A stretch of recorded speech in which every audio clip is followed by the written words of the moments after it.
Do not be afraid of those who kill the body, but cannot kill the soul.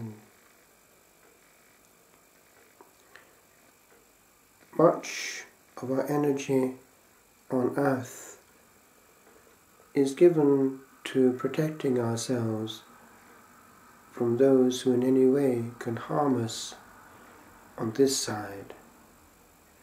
Much of our energy on earth is given to glorifying ourselves, to making sure that we are judged well, that we are seen to be in the right. Every time we go into that mode, we are showing what is important to us. If we saw the beauty of our soul, the temple of the Holy Spirit, the place where the Blessed Trinity dwells, we would do all in our power to focus on that presence within us, and we would be far less ruffled by what other human beings think of us.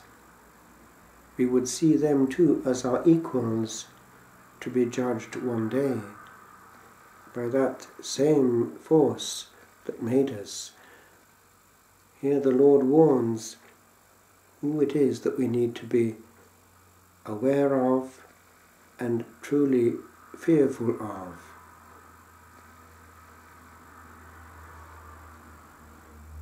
He says quite clearly, fear him rather who can destroy both body and soul. And he goes on, in hell. If we had the vision of the little shepherds of Fatima, we would know what this meant. And then we would see how much human opinion matters. Let us ask for this grace on this Sunday, to have the vision of the angels, the vision of God Himself, what matters, and indeed whose opinion matters. If we gave that same energy to taking care of our soul, which precisely will go on and will be judged, as we do to the opinions of others, then how much peace would we give that soul? How free that soul would be from so many things that bind it down, that chain it to other people, that take away its freedom, its true freedom. For when we look at God, then many other things fit into place. The Lord goes on, can you not buy 2 sparrows for a penny? And yet not one falls to the ground without your Father knowing. Without your Father's leave would be another translation. Why, every hair on your head has been counted. The knowledge of God. So there is no need to be afraid. You are worth more than hundreds of sparrows. And how much freedom would we gain if we knew the meaning of these profound words? There is a providence in the universe in which we are included, as the sparrows are. The Lord taught quite clearly that the Father took care of all these little elements of His creation, and if that is the case, He warned us, how much more in our own case. And yet we think of the glory of Solomon. We don't see the providence that looked after him. This is a secret, for the self-defense mechanism which that same Creator has given us, concern, has become worry and anxiety when out of control. And so much freedom is lost because of the way in which worry and anxiety hogs the screen of our vision. I condemn myself to be unhappy because I want to have this worry, because this worry is my comfort zone. Somehow we think we're doing well by worrying. It's just better to be safe. And so we have this fetish which we carry around with us as some kind of charm against things going wrong. Worry. If again we had the vision of the angels, we would abdicate over the universe and shed our weight of worry. And we would engage with the will that rules the world. We can't command this to happen or unhappen. We as creatures can only say, let it be. The role of concern is other.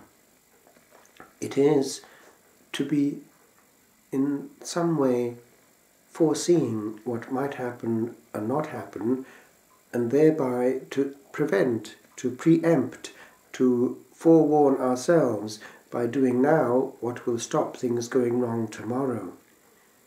The person who doesn't do his homework is in trouble when it comes to the exams. And so too, as we go through life, to lose the healthy concern is to invite disaster. We have to look after our car, do we not? Otherwise, we'll reap the consequences. The body too has to be looked after, and the person who smokes and smokes and smokes has not that healthy concern. He's out of control, and he's not responsible. The gambler only sees that he's going to win next time, and down the drain goes the family income. There is no concern. The drug addict just wants the next dose, and all his vision is thereupon. Concern is not worry, but concern is the correct self-defense mechanism which the Creator put in the depths of our being to keep us safe. The person who commits suicide has got to that last point of no concern. And so the Lord goes on, showing precisely who it is that matters. We could actually translate this to ourselves on a daily basis. When we pass before a Catholic church, are we afraid to make the sign of the cross and declare ourselves for the Son of Man? If anyone declares himself for me in the presence of men, I will declare myself for him in the presence of my Father in heaven. But the one who disowns me in the presence of men, e.g. by using my name to underline a point, to have strong language like everyone else, I will disown in the presence of my Father in heaven. Are we ashamed of Jesus Christ? Well, that means that men are more important to us than he is.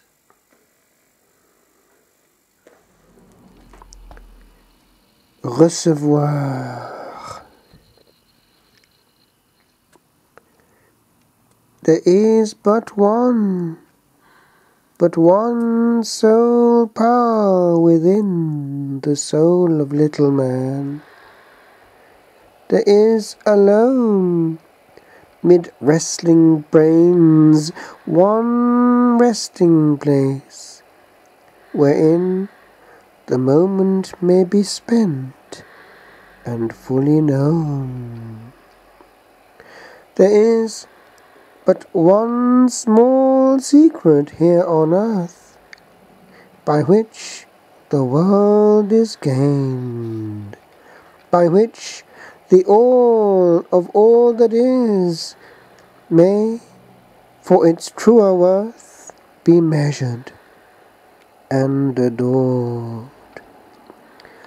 One engine small, and 'tis the wand that taps upon the land of magic moments made, of seconds weighed, of other moments marred, or let to stand upon the shore of possibles, elate. 'Tis this, the little bliss of knowing how to touch, but such alone as need be now.